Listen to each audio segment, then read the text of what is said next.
Okay, how to make a ACL soda. It's just an art project to see if I can make one that looks pretty close to the real deal. So I just got some blank bottles, put 3 of them side by side and just ran some spray paint across them. I'm going to clean up the edges after I put the image onto it. So I got these images off the internet. These are actually still frames from a Betty Boop cartoon from the early 30s. So I'm just going to select one and cut it out.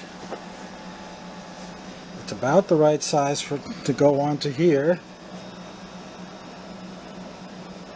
So what I'm going to do is, hopefully this is going to work. Cut one of these images out, tape it to the bottle, but first of all you got to rub some pencil lead all over the back side of it.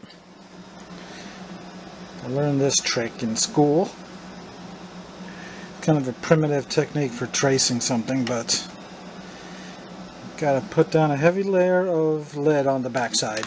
Then tightly tape it onto the bottle. Then you have to get something like a really sharp pencil or a pen.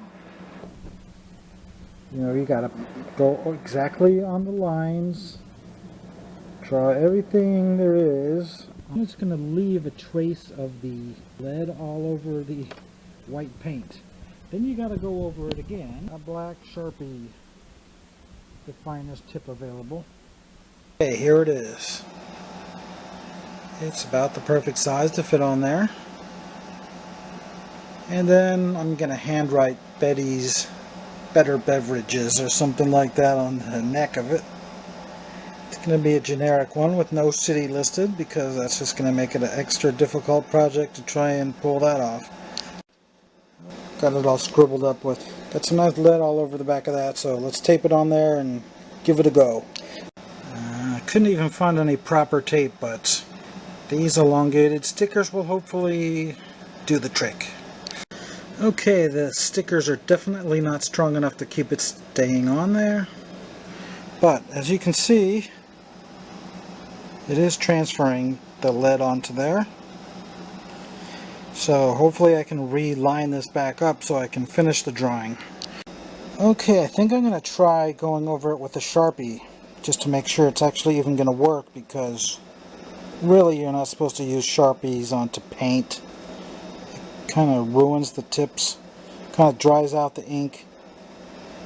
Basically, it just ruins the marker really quick.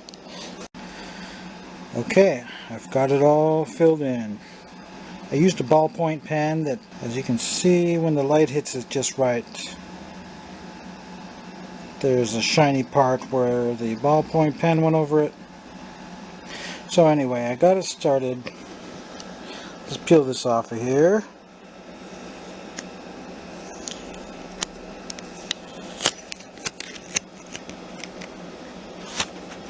Aha! Gotta like that.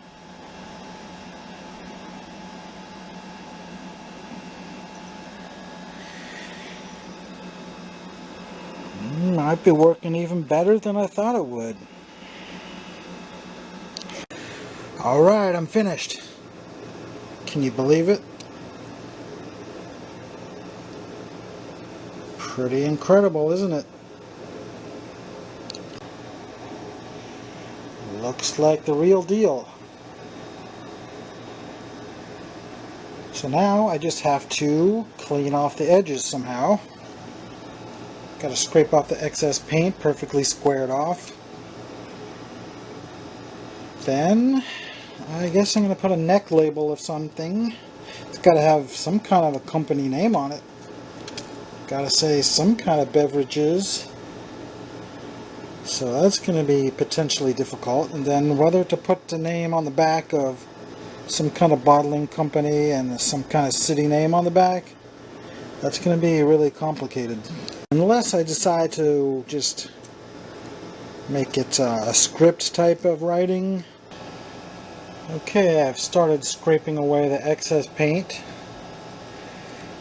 with the razor blade, and now it's starting to look a lot better.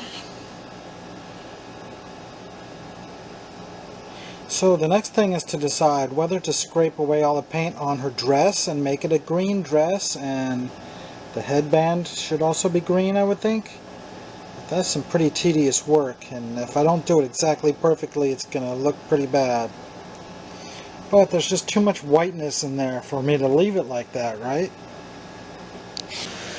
Okay, I painted up a few more of these green soda bottles. I used painter's tape this time so I wouldn't have to use such a lot of time scraping off the excess. As you can see, the tape has a natural curve to it because of the shape of the bottle, so I thought, oh, that's kind of interesting. So it gives it that kind of effect. So that might make it more interesting, actually. Still has a slight bit of overspray, but that'll come right off with 1200 grit sandpaper.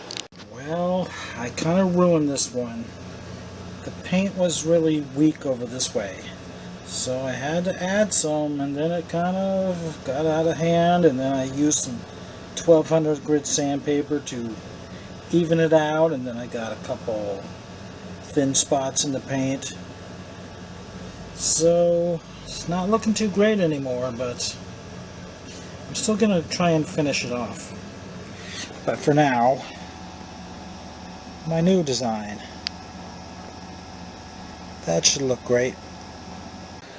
Alright, it looks great already. I almost want to just leave this Xerox copy taped to it. But we can't do that. So I've got it all stenciled in. So let's take this off and start filling it in with the Sharpie.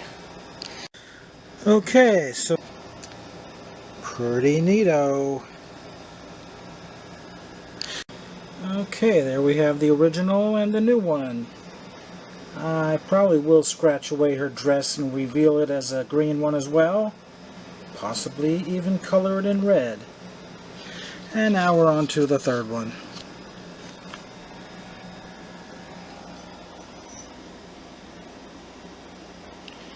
So, this is a lot skinnier image than the others. I wish I'd have used this one on the first bottle, because that one had not enough paint on the side, and that's how it ended up getting ruined, because I added extra. Well, you just gotta remember, the base coat of paint has to be from one seam to the other, preferably. Unless you know you're doing a skinny design like this one. So anyway, here it is finished. I kind of ruined it because there just wasn't enough paint. There wasn't enough white paint on this edge, so I tried to add some. And it just kind of got too thick on that side then, and then it's too thin over here. And the only paint marker I could find in red was a chisel tip, which was not fine enough to properly paint it. I tried my best, but it's not terrible, but it's certainly not perfect either.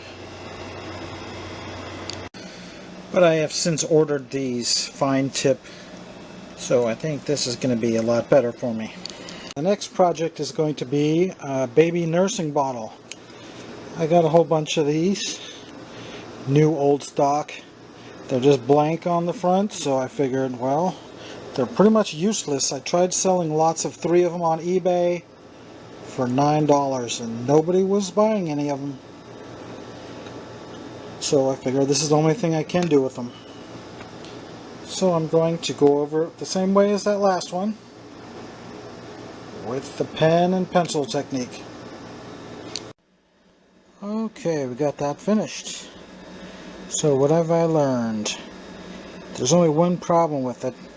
One slight problem. The way her nose looks is a little bit off. And I used a thick marker for doing her hair. And as you can see, it leaves sort of a obvious marker look to it. So I should probably just stick to using the thin pen I used the thick pen this time on, well, most of it actually. As you can see, only her nose and eyelashes were used with the thin pen. So, otherwise it looks pretty nice. Oh, I'm using a razor blade and cleaning up the edges. I don't know if I'm going to write anything on it. There really isn't any room. Okay, here's a couple more I made.